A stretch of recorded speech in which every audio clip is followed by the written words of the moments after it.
Donc la musculation va permettre d'améliorer, on va dire, le châssis de la voiture. Si on comparait le sportif à une automobile, la musculation va lui apporter un châssis solide, un châssis qui ne se déforme pas dans les virages.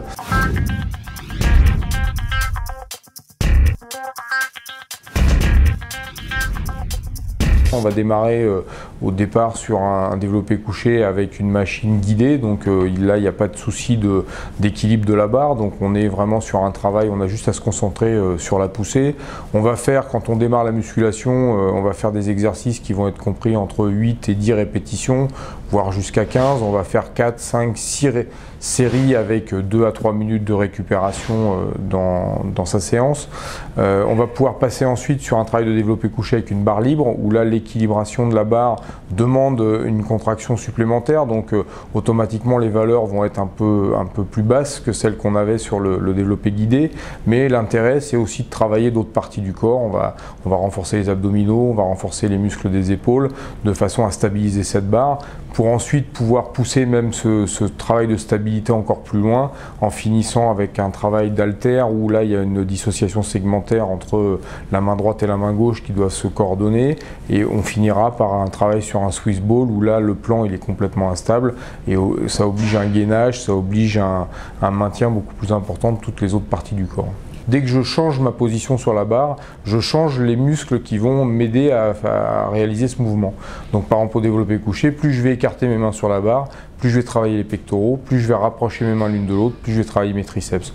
Donc selon le muscle que je veux travailler, je vais plus ou moins écarter les mains. Et puis si je veux un travail global, eh ben, je vais penser justement à ne pas utiliser tout le temps la même position sur la barre. Alors dès qu'on travaille avec des charges, on est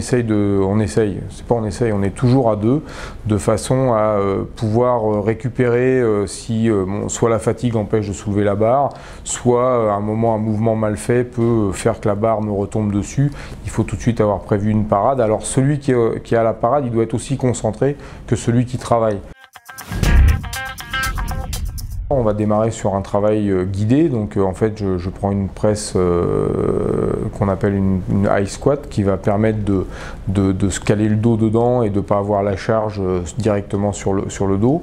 Je vais pousser sur une jambe plutôt que de le faire à deux jambes. Je vais choisir de le travailler à une jambe pour me préparer à mon exercice de montée de banc. Là sur ce premier exercice, j'ai pas de souci, je suis guidé, je suis dans l'axe, j'ai pas de travail d'équilibration à faire, donc ça va être un premier étage, on va dire, de la difficulté, et puis après quand je maîtriserai bien cet exercice, je pourrai faire ma fameuse montée de banc, d'abord sans poids, puis après en mettant des haltères dans les mains, et comme ça avoir une progression dans mon travail. On va comme ça, au travers de cet exercice, renforcer ses membres inférieurs de façon... on va vraiment protéger son dos puisque le dos ne sera pas du tout sollicité. On va travailler sur une jambe, ce qui est souvent le cas dans les sports, la plupart des sports. On pratique sur une jambe, quand on saute à un pied. Quand je lance un coup de pied, quand je shoot dans une balle, en fait, j'ai qu'un seul pied qui reste par terre et j'ai l'autre qui a un autre travail à faire. Donc on a rarement, mis à part en haltérophilie, où on a les deux pieds qui poussent en même temps et qui vont produire un effort en simultané. Souvent nos jambes travaillent l'une après l'autre, et donc c'est plus intéressant de faire un travail sur une jambe.